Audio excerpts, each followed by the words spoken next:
আসসালামু আলাইকুম গাইজ, কি অবস্থা সবার? সো আজকে আমি আপনাদেরকে দেখাবো কিভাবে একটা বিকাশ থেকে আরেকটা বিকাশে টাকা পাঠাবেন।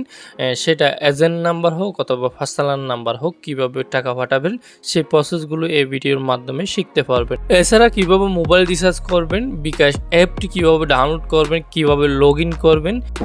সো বেশি দেরি না করে ভিডিওটা শুরু করি। সো ফার্স্টে আমাদের বিকাশ অ্যাপটি প্রয়োজন হবে। অ্যাপটি আপনার প্লে স্টোরে গিয়ে বিকাশ লিখে সার্চ করলে পেয়ে যাবেন। সেখান থেকে ডাউনলোড করার পরে ওপেন করবেন, দেন অ্যালাউ পারমিশনস হবে, এখান থেকে অ্যালাউতে ক্লিক করবেন। আবার যদি অ্যালাউ আসে, সো এখান থেকে সব কিছু অ্যালাউ পারমিশন দিয়ে দেবেন। এরপর এখান থেকে পরবর্তী এই অপশনটার মধ্যে ক্লিক করবেন। সো ক্লিক করার পরে এখান থেকে আবার এখানে বুঝছি এই অপশনটার মধ্যে ক্লিক করবেন, দেন এখান থেকে লগ ইন এই অপশনটার মধ্যে ক্লিক করবেন। এই অপশনটার মধ্যে ক্লিক করার পরে আপনার নাম্বারটা দিবেন। এখানে আপনি যে নাম্বারে বিকাশ খুলেছেন এই নাম্বারটা এখানে বসাবেন। নাম্বারটা দেওয়ার পরে এখানে পরবর্তী এই অপশনটার মধ্যে ক্লিক করবেন একটা, দেন আপনার সিমে একটা কোড আসবে। কোডটা এখানে অ্যালাউতে ক্লিক করলে অটোমেটিক বসে যাবে। এরপরে আপনার বিকাশ নাম্বারের পিন নম্বরটা এখানে বসাইতে হবে। বসানোর পর আবার এখানে পরবর্তী এই অপশনটার মধ্যে ক্লিক করবেন, দেন আবার এখানে এরোতে ক্লিক করবেন।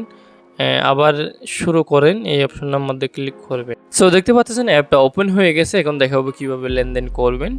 সো আপনাদেরকে আমি বেসিক বিষয়গুলো দেখাবো। ফার্স্টে দেখতে পাচ্ছেন সেন্ড মানি, এরপর দেখতে পাবেন মোবাইল রিচার্জ, এরপরে ক্যাশ আউট। এই তিনটা অপশন আমাদের বেশিরভাগ প্রয়োজন হয়ে থাকে। ফার্স্টে দেখতে পাচ্ছেন সেন্ড মানি। সেন্ড মানি এই অপশনটা দিয়ে আপনারা পার্সোনাল নাম্বারে টাকা পাঠাইতে পারবেন। যেমন আপনি কারো পার্সোনাল নাম্বারে বিকাশে টাকা পাঠাইতে চাইলে এখানে সেন্ড মানি অপশনটার মধ্যে ক্লিক করবেন। এরপর এখানে উপরে যাকে টাকা পাঠাবেন তার নাম্বারটা এখানে বসাবেন, এখানে লিখবেন।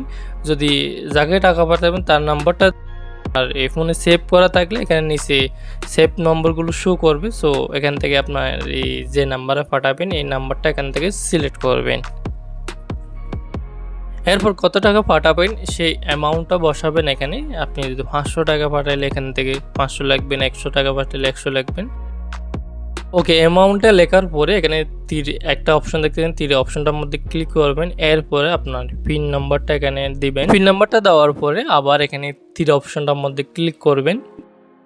এরপরে দেখতে পাচ্ছেন সেন্ড মানি করতে ট্যাপ করে ধরে রাখেন। সো এখানে কতক্ষণ সেভে ধরবেন, এভাবে সেভে ধরার পরে দেখবেন আপনার টাকাগুলো চলে গেছে। আপনারা দেখতে পাচ্ছেন আপনার এই সেন্ড মানি সফল হয়েছে। সো আপনি যাকে টাকা পাঠাবেন মানে তার নাম্বারটা পার্সোনাল নাকি এজেন্ট জিজ্ঞাসা করে দেখবেন। যদি এজেন্ট হয়ে থাকলে এখানে ক্যাশ আউট অপশনটার মধ্যে ক্লিক করে, তো ক্যাশ আউট করার জন্য এখানে ক্যাশ আউট অপশনটার মধ্যে ক্লিক করবেন। এরপর এখানে যে নাম্বারে টাকা পাঠাবেন এই নাম্বারটা এখানে বসাবেন। আর বসানোর পরে এরও অপশনটার মধ্যে ক্লিক করবেন। এরপর এখান থেকে এই অ্যামাউন্টটা বসাবেন, আপনি কত টাকা পাঠাবেন সেই অ্যামাউন্টটা এখানে বসাবেন। এরপর অপশনটার মধ্যে ক্লিক করবেন, দেন পিন নাম্বারটা বসানোর পরে এই অপশনটা সেভে দিলে টাকাটা চলে যাবে। এরপরে দেখাবো আপনাদেরকে মোবাইল রিচার্জ কীভাবে করবেন। মোবাইল রিচার্জ অপশনটার মধ্যে ক্লিক করবেন সেম প্রসেসে। উপরে এখানে যাকে টাকা পাঠাবেন এই নাম্বারটা লিখবেন, অথবা সেভ করা থাকলে এখানে নিচ থেকে আপনারা সেভ নাম্বার এই অপশনটার মধ্যে ক্লিক করার পরে সিমটা সিলেক্ট করবেন। যাকে টাকা পাঠাবেন এই সিমটা কি সিম, এই সিমটা সিলেক্ট করার পরে এখানে কত টাকা পাঠাবেন সেই অ্যামাউন্টটা লিখবেন। লেখার পরে সেমভাবে তীর অপশনটার মধ্যে ক্লিক করবেন, এখানে পিন নাম্বারটা দিবেন। পিন নাম্বারটা দেওয়ার পরে এখানে কিছুক্ষণ সেভে ধরবেন, সেভে ধরার সাথে সাথে টাকাটা চলে যাবে। সো ভিডিওটা আজকের মতো এতটুকু ছিল। সবাই ভালো থাকবেন, সুস্থ থাকবেন।